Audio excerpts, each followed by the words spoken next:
Matt, it's a pleasure to speak with you today. Thanks for having me.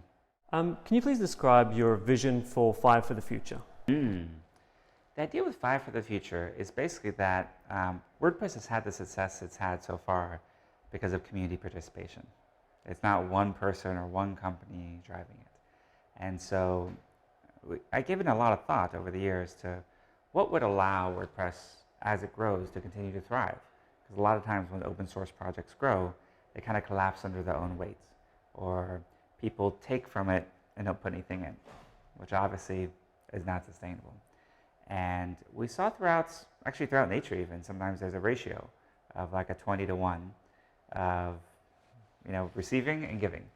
And so we thought if we were able to have something like that ratio inside the WordPress community, where people could give 5%, however that works for them, maybe that's 4 hours a week, 2 hours a week in a 40-hour work week, a day a month, or whatever it is, participate. It seemed like that could actually make WordPress really thrive over the long term and represents all the voices of the community. So it's a volunteer program, just like everything in WordPress, but we've seen that companies that do it, I think actually get a lot more out of it, not just in WordPress being better and influencing the direction of WordPress, but actually participating in the WordPress project makes you better at whatever you're doing because you get to learn from people all over the world working on something that affects the whole web. And so when you go back to your normal day job, people are more engaged, more informed, and just better connected to what's happening in core WordPress, which of course drives a lot of the ecosystem. So I think there's both selfish reasons and altruistic reasons to do Five for the Future. The part that we're trying to work out is how do we inspire them? There's so many organizations that are working in WordPress these days. It's really quite expanded, which is wonderful. We're always looking to see how do we inspire them to contribute, to come to WordCamps like we are here today, and to be part of Five for the Future. How do you think we can build that inspiration up to get involved? Contributor Day is a good one. And actually here at WordCamp Europe, we had vastly over-attended Contributor Day, way more, I think the biggest one ever. And I heard a story of a company that has done 0 core contributions thus far, and they had 20 people at Contributor Day making their first contributions. The other thing I like to tell people is whatever you're passionate about, or whatever your skill is, or even if you have no skills, there's some place to help. It's going to take a little work to figure out where, but there's forums, there's translations, there's tutorials, there's meetups, there's so many things that people can contribute to be part of the WordPress community, besides just code, which code gets a lot of the recognition, but of course what's made WordPress successful is far more than a code. We're far greater than the sum of our PHP lines. And so getting involved, asking someone who's already a contributor to kind of help guide you or for tips where in need. And there's also something to be said for what we call scratching your own itch. So if there's a part of WordPress experience which frustrates you or that you think could be better, or you have an idea for, make that happen. That's awesome. That's, again, a big part of why WordPress has thrived over the years. And as the community gets bigger, how the software keeps getting better and better. It's kind of a flywheel effect. For us as an agency, we're always trying to improve performance for our publisher clients. We know that there's great benefits in performance, and what we thought we'd do is we want to contribute to WordPress, so let's focus on that. So we've been really proud of the team that have contributed to the overall performance of WordPress, like Johnny and others who have really had quite a great impact to do that. The lovely return for us is that it's recognized. People see that and they go, well, this is obviously an agency that has got that expertise in performance, so we should speak with them as well. So you're really glad to hear that. Absolutely right. Like there is that return for putting the focus on that for your organization. And it feels good. Yes. So that's another great thing about it.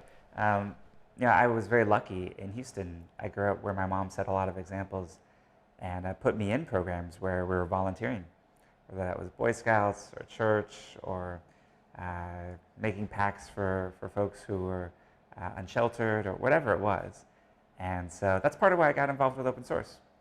As I was like, I just started using some of the software, B2 at the time, and I was like, hey, here's someone asking a question on the forum that I went to ask a question.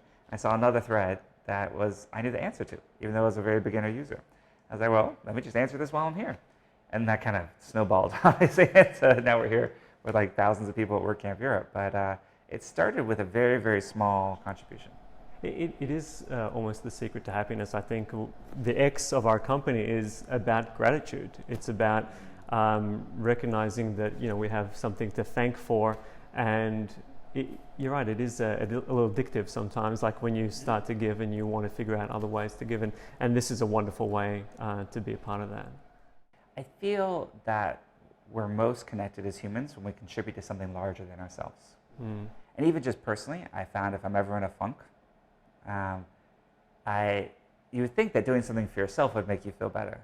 But I've actually found more consistently that doing something for someone else, even making a donation online or something, is great at getting me out of if I'm stuck in kind of a negative loop in my head.